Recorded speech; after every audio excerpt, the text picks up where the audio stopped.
tell us a little bit about yourself, how you got your start, and how you ended up where you are today. Well, I keep wondering what I'm going to be when I grow up, frankly, Brian, and I suspect you're the same way. I think that, those of us who've got that entrepreneurial bug, it is a bug. It's not a feature. Yeah. We can't help ourselves. Right. We really can't help ourselves. And that's certainly been uh, the driving impetus during the different stuff that I've done, right? So I was a professor for 10 years. I got a PhD up at Harvard, and they call it government, but every place else calls it political science, which is quite the oxymoron. Most social sciences are. But I was a professor for 10 years. I left academia to start a software company. From that, I got into financial markets, first private investing, private capital, and then public capital markets with a hedge fund. And that's been my life really for the last, 15, more than 15 years now, has been as an investor and then as a writer about investing, which really becomes a writing about, not just markets, but about politics and our life as citizens as well.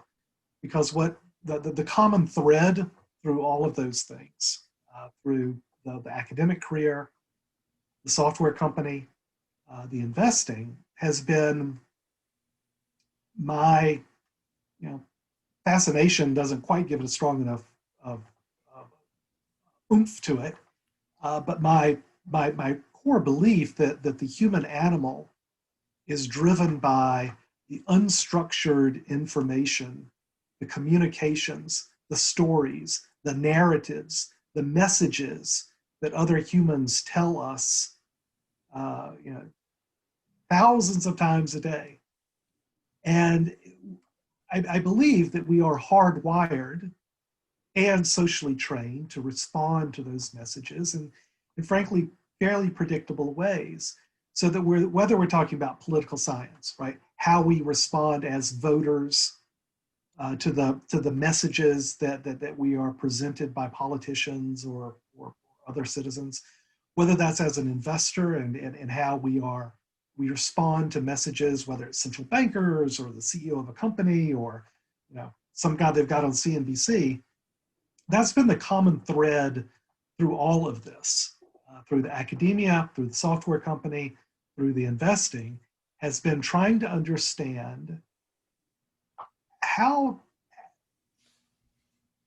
are we as poker players responding to the other players and not just to the cards we're dealt, right? That's the old saying in poker, right? That you don't just play the cards, you don't just play the fundamentals if you're an investor, but how do you play the other player? How do you play the messages that are presented to you around a poker table, for example, the betting, the body language, all like that. That's exactly the same in any sort of social situation. And again, politics or markets. So that's the common thread. That's what I like to write about with what I'm doing now is call it a blog or a series of writings called Epsilon Theory. And it's also the research that we do as part of the company we started to really pursue both the research and the writing on this. Ben, I have degrees in computer science and philosophy, and then also a law degree. Fantastic. And I've been interested for a very, very long time in technology. I've been interested in ethics. My study in philosophy was primarily focused on consequentialism, utilitarianism, Kantianism, and the relative merits and strengths and weaknesses of both. But I'll tell you what really, you were talking earlier about compulsion. And yep. Man, that word really resonates with me because what I have been obsessed with the study of stories, narratives, cognitive psychology. And I'll tell you, I can remember exactly when I got obsessed with it. And I've always been interested in it as a lawyer because as a trial lawyer, I have to know what persuades people. Mm-hmm. And I'm embarrassed to say that until the 2016 election, I was not as familiar with the way the human mind works as I should have been. And here's what really, I can remember the moment this happened, Ben. I was listening to the debates between Hillary Clinton and Donald Trump, Yep. my wife, and I thought Hillary Clinton won. And I was getting texts from my dad and my brother. My dad's a retired lieutenant colonel in the Air Force with a master's degree, very smart guy, nice guy.